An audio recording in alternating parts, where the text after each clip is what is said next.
Now first he begins with base and superstructure. At the very onset of his chapter, he looks at the relationship between base and superstructure, and he says that the relationship that we are told between base and superstructure is based on determination. For example, we know that according to Marx's concept of base and superstructure, base determines superstructure. तो Raymond Williams says कि इसमें जो important है वो determine है, वो determine है, क्योंकि हमको बताया जाता है कि जो बेस है वो सुपरस्ट्रक्चर को डिटरमाइन करती है। या इसकी एक और डेफिनेशन है, जो सुपरस्ट्रक्चर है वो रिफ्लेक्शन है बेस की। अब जो बेस है वो किसको कहते हैं? बेस हो गए means of production, sources of production, methods of production जो है उसको बेस कहते हैं। और उन मेथड्स या मीन्स ऑफ प्रोडक्शन से जो फिर एक सुपरस्ट्रक्चर बनता है, एक पूरा एक totality as a whole structure बनता है, उसको सुपरस्ट्रक्चर कहते हैं। तो मार्क्सिस्ट और मार्क्सिस्ट थियरिस्ट रेमंड विलियम्स से पहले तक क्या यकीन करते थे, क्या बिलीफ था उनका, कि जो सुपरस्ट्रक्चर है वो रिफ्लेक्शन है बेस की। जिस तरह की आपकी बेस होगी उस तरह का आपका सुपरस्ट्रक्चर होगा, यानी बेस डिटरमाइन करती है कि आपका सुपरस्ट्रक्चर क्या है। तो जो पहली क्वालिफिकेशन या पहली बात या पहली गलती या पहला एनालिसिस जो रेमंड विलियम्स करेगा वो डिटर्मिनेशन का करेगा, कि जो डिटर्मिनेशन है ये क्या चीज है। और वो कहेगा कि जो डिटर्मिनेशन है और डिटर्मिनिज्म जो वर्ड्स हैं, इनकी जो कॉनोटेशन है, इनका जो मीनिंग ड्राइव होता है वो थियोलॉजिकल है। अब वो थियोलॉजिकल कैसे है? जैसे हम कहते हैं कि life on earth is determined by God, Our actions, what will happen tomorrow, कल क्या होगा, परसों क्या होगा, हमारी जिंदगी में क्या होगा, ये सारी चीजें कौन डिटरमाइन करता है, कौन प्रीफिगर करता है? वो है गॉड। ठीक है ना? थियोलॉजिकल आइडिया, थियोलॉजिकल कॉन्सेप्ट में ऐसा होता है। अब जो ये डिटर्मिनेशन का कॉन्सेप्ट है, इसमें जो गॉड है वो एक एक्सटर्नल फोर्स है। So who determines our actions और आवर एक्ट्स और our tomorrow? It is an external force, जिसको जैक्स डेरिडा कहता है कि ये जो एक्सटर्नल फोर्स ये स्ट्रक्चर का हिस्सा भी नहीं होती, it is outside the structure and it effects the structure from outside. तो एक मीनिंग ये हो गया डिटर्मिनेशन का कि ये एक एक्सटर्नल प्रेशर है, एक एक्सटर्नल प्रोसेस है। और जो दूसरा मीनिंग है डिटर्मिनेशन का, वो हम लेते हैं from social setup, from our society, या जो इसका दूसरा मीनिंग है वो ह्यूमन बीइंग से जनरेटेड है। वो कौन सा है? That is setting limits are exerting pressure. अब इसका क्या मतलब हुआ? जैसे इंसान जो है कानून बनाता है, तो वो कानून डिटरमाइन करता है कि हमारे एक्शंस क्या होंगे और कैसे होंगे। फॉर एग्जाम्पल, हमारे लिए एक लिमिट सेट होती है कि भाई आप मेट्रोपॉलिटन सिटी में से फॉर एग्जाम्पल 60 किलोमीटर के ऊपर गाड़ी नहीं चला सकते, या आप एक बाइक पे 3 बंदे नहीं चला सकते। तो लिमिट रख दी 2 बंदों की, और फिर उस पर प्रेशर एक्सर्ट करते हैं कि लोग जो है वही 2 बंदों को लेके चलाएं। अगर तीसरा बंदा बाइक पे बैठेगा तो आपका चालान हो जाएगा। अगर आप 60 किलोमीटर से या 30 या 40 किलोमीटर की जो भी स्पीड होगी उससे ज्यादा चलोगे तो आपको चालान होगा, सीट बेल्ट नहीं पहनोगे तो चालान होगा। So that is another way जिससे हमारे एक्शंस डिटरमाइन होते हैं। तो रेमंड विलियम कहता है कि जो कार्ल मार्क्स ने डिटर्मिनेशन का वर्ड यहां यूज किया है या डिटरमाइन का वर्ड यूज किया है, वो सेकंड वाला किया है कि इंसान जो है लिमिट सेट करता है और उसमें फोर्स एक्सर्ट करता है, जिसका मतलब है कि जो बेस डिटरमाइन करेगी सुपरस्ट्रक्चर को, वो उन लिमिटेशंस और उन प्रेशर्स के अंडर आके करेगी। ये एक क्वालिफिकेशन जो है वो करता है Raymond Williams base and superstructure में। दूसरी चीज जिसपे वो बात करेगा इसमें वो है कि जो मार्क्सिस्ट हैं वो ये कहते हैं कि जो बेस है वो स्टैटिक है। बेस क्या है? स्टैटिक है। और रेमंड विलियम्स कहता है कि base is not static, it is dynamic.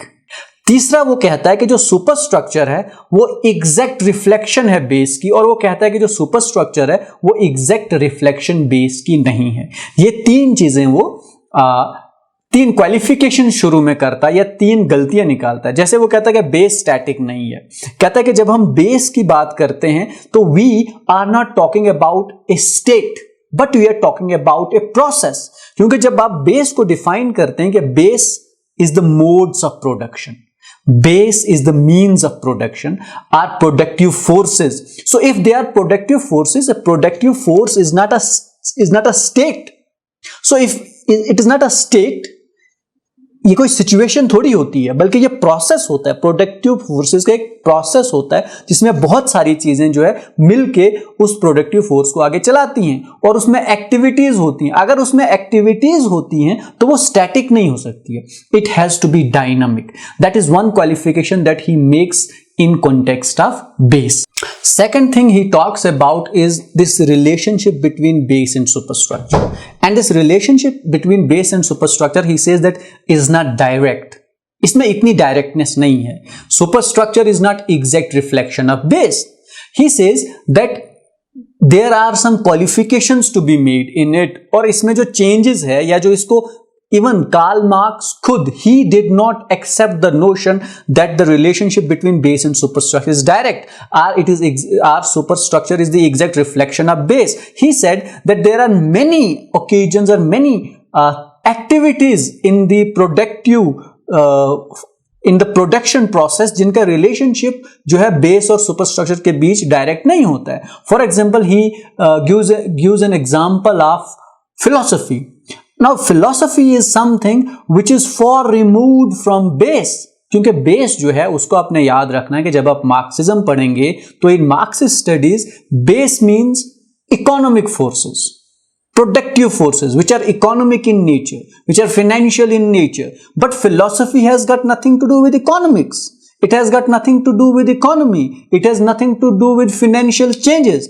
So philosophy is an example or a place or a situation or a circumstance wherein there would be no direct relationship between base and superstructure. So saying that base is the exact reflection, that superstructure is the exact reflection of base is not right. He says that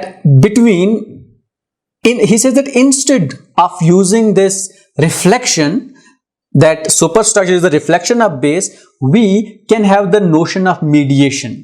When we say mediation, it would refer that it's a dynamic process. जो base और superstructure है वो एक dynamic process है, और उसके बीच में जो एक्टिविटीज हैं वो कंटिन्यूअसली होती रहती हैं, और वो एक्टिविटीज जो है सुपरस्ट्रक्चर को फिर डिटरमाइन करती है अकॉर्डिंगली। और जो सुपरस्ट्रक्चर भी होता है वो एग्जैक्ट रिफ्लेक्शन बेस की नहीं होगी, और बेस जो है वो स्टैटिक नहीं होगी। लेकिन जो मार्क्सिस्ट एनालिसिस है उसमें बेस और सुपरस्ट्रक्चर को क्या बोला जाता है कि ये जो है डायरेक्ट रिफ्लेक्शन है और बेस स्टैटिक है और सुपरस्ट्रक्चर डिटरमाइंड है। और जब वो डिटरमाइंड है तो समझ लो कि वो प्री फिक्स्ड है कि अगर बेस ऐसी होगी तो सुपरस्ट्रक्चर ऐसा होगा। एक और परेशानी जो है निकालता है इसमें Raymond William base and superstructure model में, कहता है वो एक जो प्रॉब्लम है वो प्रोडक्टिव फोर्सेस की है, और जो प्रोडक्टिव फोर्सेस है उस पे फोकस था कार्ल मार्क्स का भी, और उसी पे फोकस है रेमंड विलियम का भी। और रेमंड विलियम्स कहता है कि इसको कार्ल मार्क्स ने भी हाईलाइट किया था, लेकिन जो पॉजिटिविस्ट हैं जो फिर बाद में मार्क्सिस्ट बने, जो मार्क्सिस्ट के अगेंस्ट नहीं बोल सकते, तो वो इन चीज़ों को बिल्कुल इग्नोर करते हैं। उसमें वो क्या कहता है कि जो ये प्रोसेस है इसमें हमेशा जो सुपरस्ट्रक्चर होता है वो कंट्रीब्यूट नहीं करता है। बेस से फॉर एग्जाम्पल कंट्रीब्यूट करेगी मोड्स ऑफ प्रोडक्शन में, और जो प्रोडक्टिव फोर्सेस है जब वो प्रोड्यूस करेंगी एक चीज, तो एंड पे जब वो सुपरस्ट्रक्चर के पास चला जाएगा तो वो डेड एंड हो जाएगा। तो कहता है इस प्रोसेस में डेड एंड है। वो कैसे है? कार्ल मार्क्स एक एग्जांपल देता है पियानो मेकर की। अब जो मेकर है, जो पियानो मेकर है, पियानो बनाने वाला है, वो एक प्रोडक्टिव फोर्स है। जब वो पियानो बनाता है तो वो कंट्रीब्यूट करता है सोसाइटी को भी, और वो कंट्रीब्यूट करता है प्रोडक्शन में भी। फिर दूसरी स्टेज आती है जो उसको डिस्ट्रीब्यूट करता है। तो इसमें भी कोई डाउट नहीं है कि जो डिस्ट्रीब्यूटर है पियानो का वो भी मोड्स ऑफ प्रोडक्शन का हिस्सा है, क्योंकि वो सरप्लस को बनाने में हेल्प करता है। इट मींस वो इसको आगे लेके जाता है। लेकिन जब एक बंदा पियानो खरीद गया और फिर वो घर बैठ के पियानो बजाने लगा, तो उसके बजाने से जो है इकोनॉमी को, सोसाइटी को और प्रोडक्शन में कोई फायदा नहीं मिला। So what we have that base, और जो सुपरस्ट्रक्चर में जब वो चीज पहुंची तो it reached a dead end. तो चूंकि वो डेड एंड में पहुंची, इसलिए रेमंड विलियम्स कहता है कि अब उसके बाद सोसाइटी कैसे बदलेगी, समाज में रेवोल्यूशन कैसे आएगा, में एवोल्यूशन कैसे आएगा, ये चीज हमें अब इसमें समझ नहीं आती है। बेस एंड सुपरस्ट्रक्चर उस चीज के बारे में नहीं बोलता, ये सिर्फ प्रोडक्टिव फोर्सेस के बारे में बोलता है, और प्रोडक्टिव फोर्सेस जब अकम्प्लिश हो जाती है तो they reach a dead and which they shouldn't have reached. Raymond Williams कहता है कि इन तीनों चीजों में, डिटर्मिनेशन, बेस और सुपरस्ट्रक्चर में हमको क्वालिफिकेशंस की जरूरत है, इसमें चेंजेस की जरूरत है। और इनमें हम चेंजेस कैसे लाएंगे? फॉर एग्जांपल वो डिटर्मिनेशन के बारे में बोलता है कि determination is to be revalued towards setting of limits and exertion of process away from prefigured predicted prefigured and control context. हम डिटर्मिनेशन को कैसे रीवैल्यू करेंगे?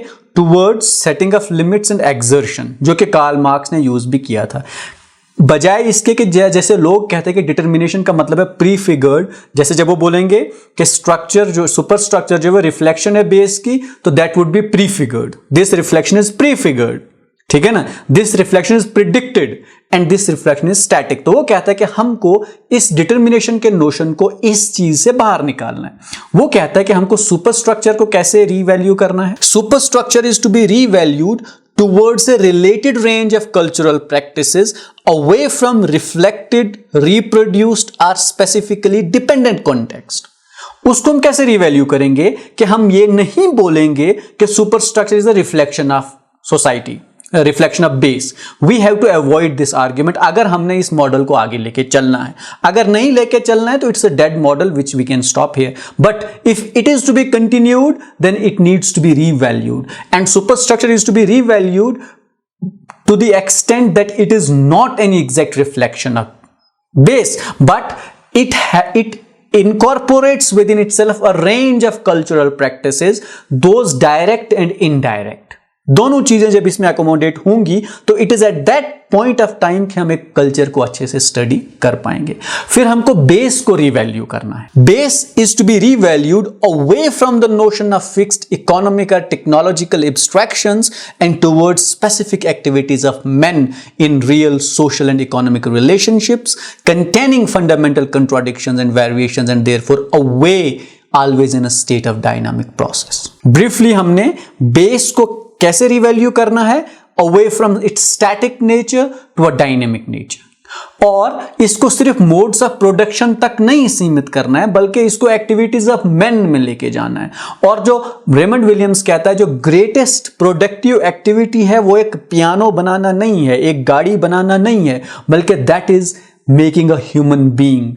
जो ह्यूमन रिसोर्स है, जो ह्यूमन प्रोडक्शन है वो बनाना। और जब उसकी बात आए तो in that case base has to be dynamic rather than static. ये तीन क्वालिफिकेशंस वो कहता है कि अगर हम बेस एंड सुपरस्ट्रक्चर में करेंगे तो बेस एंड सुपरस्ट्रक्चर जो है एक्सेप्टेबल मॉडल होगा कल्चरल एनालिसिस के लिए। लेकिन अगर हम इसको एज इट इज रखेंगे कि superstructure is the exact reflection of base, base is जो है स्टैटिक, सुपरस्ट्रक्चर इज डिटरमाइंड, तो फिर this is a flawed method of analysing a culture.